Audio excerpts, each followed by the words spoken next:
over here. Hello. So let's start off with our verse. The verse of the day as we talk about this topic is Psalm 25:16. Turn to me and be gracious to me, for I am lonely and afflicted. Loneliness. So, most of those who have been following me know that I talk about the fact that we are in a mental health epidemic, but we're also in a loneliness epidemic. And that's been going on since before 2020, since before the pandemic, but it has actually accelerated since that time. So the statistics that I'm going to share are basically just for the United States. And this, I tell you, goes across economic status, it goes across ages. I'll give you some data for the two spectrums, but this goes about across wealth, this goes across our professional athletes, our physicians, our professionals, our amateur athletes, for day workers, day laborers. It goes across all of these spectra. Unfortunately, loneliness impacts half of the US population. Half. That's huge. I talk about depression and treatment-resistant depression. I've talked about anxiety. I've talked about trauma. Of course, I'm a certified trauma specialist, and I've done a lot of work in a variety of areas. But just let me tell you, huge thing, loneliness. 50% of people have indicated that they have fallen into long periods of loneliness. And guess what? It's not just important for mental health. When I talk about mental health, it is never just about mental health. Yes, it starts in the mind and there's a mindset perspective. And yes, there's some portions that start in the brain as well. However, it always impacts the rest of your body because the head and the neck are connected to the rest of the body. Okay. 30%, that's the number I want you to think about, whether it's 29%, 30, 32%. In that realm is where all the badness lies. I hate to tell you that 29% of people that deal with chronic loneliness, they are at increased risk of heart disease, premature death by heart disease. 32% from stroke. And unfortunately, dementia is way higher, 50%. So 50% of the US population and 50% of people who deal and struggle with long-term loneliness are at increased risk, unfortunately, of death or adverse health outcome related to dementia. Okay.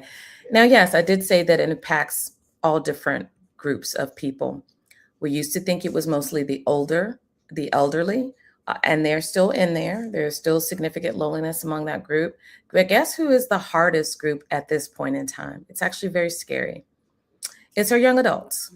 18 to 24 are indicating that they feel lonely or are experiencing more loneliness. And this is regardless of whether or not they are in school, whether they're employed, whether they're not employed, whether they're working for themselves or entrepreneurs, but they are still experiencing loneliness for a variety of reasons. Everything from the fact that there's now more remote work to the fact that we don't have the same social spaces that we used to be able to have or that we used to be able to go to.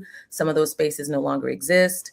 I've seen the younger group of kids who are like, well, where's a place for me to go, right? And they're like, other than being on my video game or my social media, and maybe connecting with people from social media, chat rooms, things like that. Most of my friend groups are all over the world, all over the country. It's not like I can just go around the corner to the local club and hang out with them. Okay. So because of that, all of those things are impacting and adding to the epidemic of loneliness. This is something that I want to be able to share with you guys. Notice I've got this nice little rose, and you can probably see the bouquet in the background for those who are on TikTok, and for those who are on IG and Facebook, you more than likely can see my rose bush and then my lovely herb plants in the background over here, my hydroponics over here. So here's what I want to tell you, a little story. I love telling stories. So when I was growing up, my grandmother always had about an acre garden. Most of my family, because they came from sharecropper stock, had gardens, many acres of gardens. But one of the things that I remember my mom distinctly had that was different from everyone else my mother had a rose garden. And so even though she planted nothing but roses, which kind of seems very isolative, you don't have vegetables and flowers. You don't have the squash, the corn, the beans, all of the other little lovelies that I have in my little garden now. You don't have all those things. It sounds kind of lonely. But one thing that I noticed was that in her rose garden, she always had multiple rose bushes. And each rose bush was something different, very unique in and of itself. I mean, things like Tropicana roses. And I thought roses were just red roses or maybe pink, maybe white. But the variety of roses that I remember my mother having, each very unique, but then also different. They would gather in and of themselves in their own little garden. But then also you could see again that each of them were their own, they were just so unique. Each of them had their own story to tell. But it was a rose garden. That was it. It was just one kind of flower, and that one kind of flower was the rose. Now, the rose by itself would make a lovely bouquet. We all know with the different holidays, the dozen of roses is kind of like the epitome of romance. But personally, I actually enjoy bouquets, and this is actually a bouquet of flowers from one of my mother's gardens. And in it, you have not just the rose, but you also have a bunch of other flowers here. You've got the carnations, and I think there's some lilies in there, and some other beautiful flowers, and they're lovely, and they're all lovely. Thank you for Mother's Day, by the way, for those people that gifted me with so many beautiful flowers for Mother's Day. I appreciate that. But when this individual rose gets grouped with all these other beautiful flowers that come from all kinds of different places, literally all over the world, that come together, to me, that bouquet is just so much more lovely, right? Just because there's the loveliness of the different flowers, the different colors. Some are poofy, some are soft, some are very small, some are broad, some are more green and leafy based, some are only green, while as others have colors and greenery. What's the point? The point is that if you enjoy being alone, let's say you are neurodiverse and socialization is very difficult for you. Well, you can be that lone plucked rose as I just had. But guess what? Over time, even with the right nutrients and water, this is not a forever rose. And eventually this rose is going to decay. And it's going to die, because I do believe we were created for some type of socialization. So even if you find out that you are a little different than others, you think differently, you act differently, maybe you're embracing your weirdness, find a garden of people that are like you. You can still be unique. You can still be an individual in your own unique rose garden. But then what's going to happen is you're going to learn to thrive amongst groups of people that enjoy you, that like you, that are blessed by what you have to offer. So even if you find yourself being that lovely rose, but just a little bit unique, thrive within your garden. Maybe a portion of that does mean that you connect with others on social media, or you connect with others through the internet.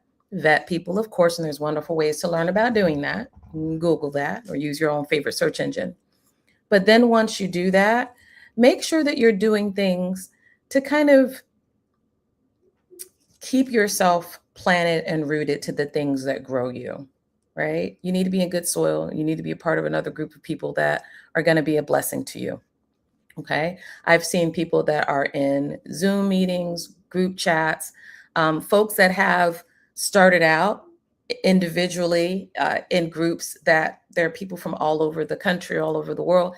And then they've planned meetups for hiking groups or for gaming events or for, I do a lot of obstacle course races, but they're meeting up for Spartans or Decas or Mud Girls or Mud Runs or whatever, right? So you don't have to bloom alone.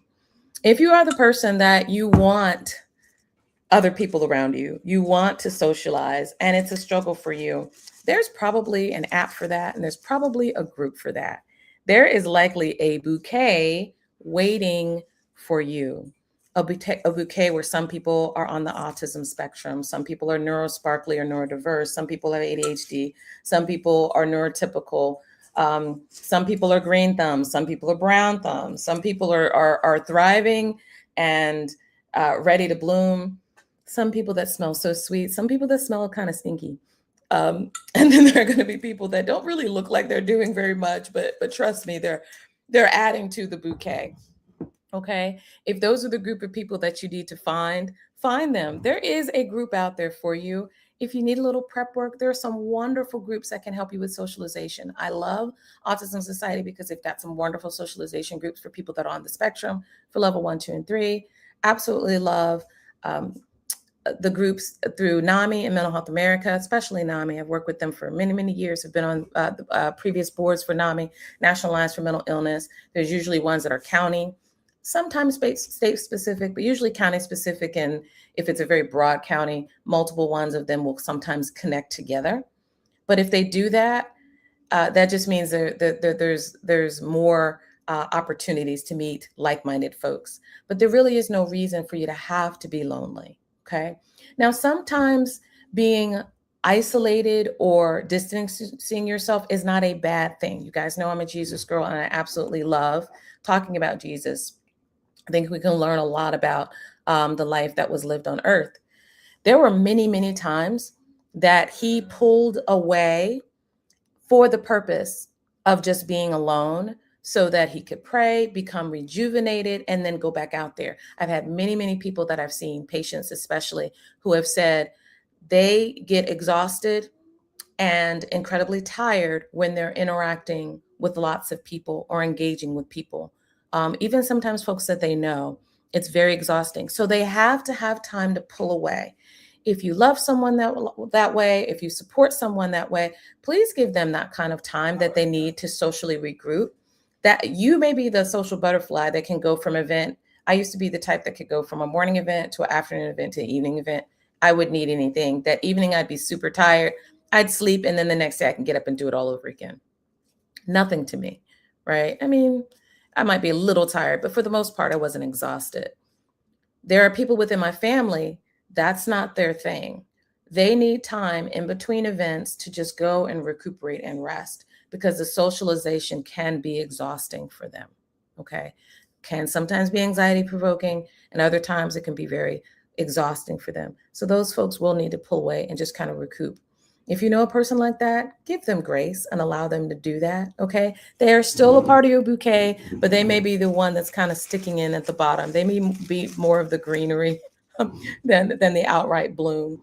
It still makes the bouquet what it is. Because if I just had blooming flowers in here, you would notice something's missing. The greenery adds to that. So you just need to think about that. I do see a note here. It says, I feel I'm antisocial. Older I get, less I want to connect outside my fam. Not a problem, because unfortunately or fortunately, whichever way we want to look at it, as we age, a lot of times our friend circle does get closer for lots of reasons. People move away. Sometimes as we get older, some of our circle, people have passed on or transitioned. And so the people that you get to connect with is smaller. And if your family, especially if it's a large, bustling family and you guys do a whole lot together, that's more than enough socialization for some people. If you feel like you need more than that, there should be some wonderful channels. I love going to the library, looking at library sites. Libraries where I spent much of my young adulthood because I loved books. But I love libraries because they have some wonderful opportunities for people to socialize within like groups. You know, there's the Mahjong group. There's the group that want to just do sci-fi. There's the Trekkies. They're the people that want to practice another language. You can find it in a library. I don't know if you guys have thought about that, but that's one thing about it.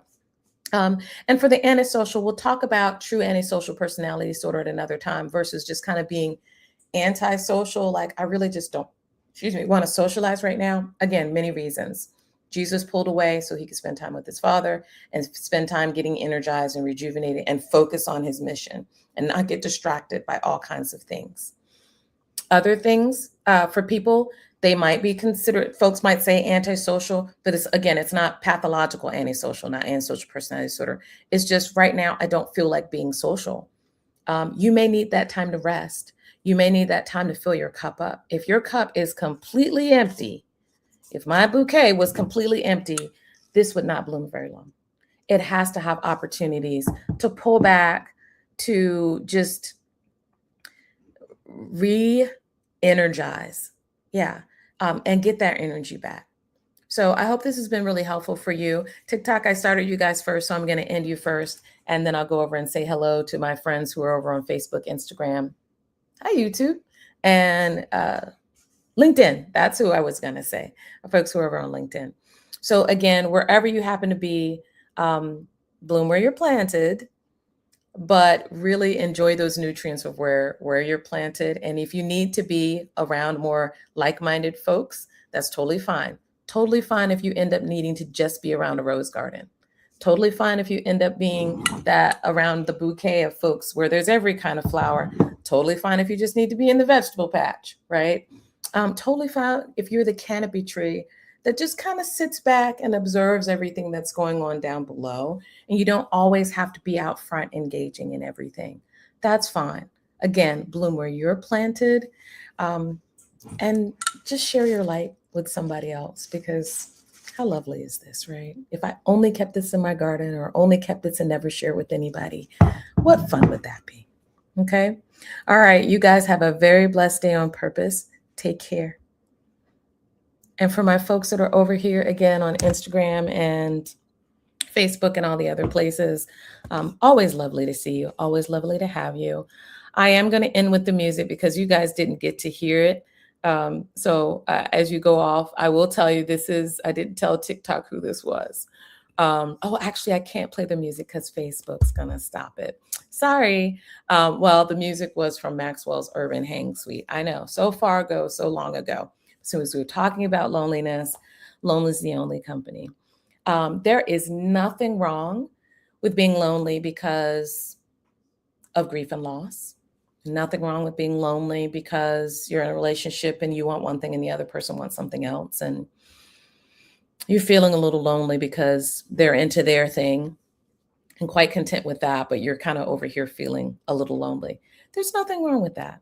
There are going to be times that you may be in a crowd of people, a room full of people. There's no loneliness like being in a room full of people, a crowd of people, or being in a relationship where you're in the same room, but you feel miles and miles apart. It happens. It happens. And I understand that. And there are times that you do need to sit with that. Can't think of a better song than Maxwell's Urban Hang Suite, Lonely is the Only Company. No problem with sitting with it for a little while and just expressing it and feeling it. But then after you go through the grief process, get up and just decide, do I want to keep feeling lonely or do I want to explore other things? Again, Jesus, I don't think was lonely. I think even when he chose to be alone, he still was in constant conversation with his Father. And you can get past that grief and loss, and meander through that when you do have some times that you're sitting in meditation and quiet contemplation and reflection, having those quiet times. So the song for grieving a loss or feeling that loneliness is Lonely is the Only Company by Maxwell. The other song that I would encourage, and scripture that I would encourage, is Quiet Times. It's a group called Virtue. The original group of about 5, it's called Quiet Times. And it just talks about spending the quiet time alone in the presence of God without anybody else, just being alone but not lonely. Psalms 23 is a great verse for that as well. Okay? All righty then, people. You guys have a very blessed day on purpose. Take care.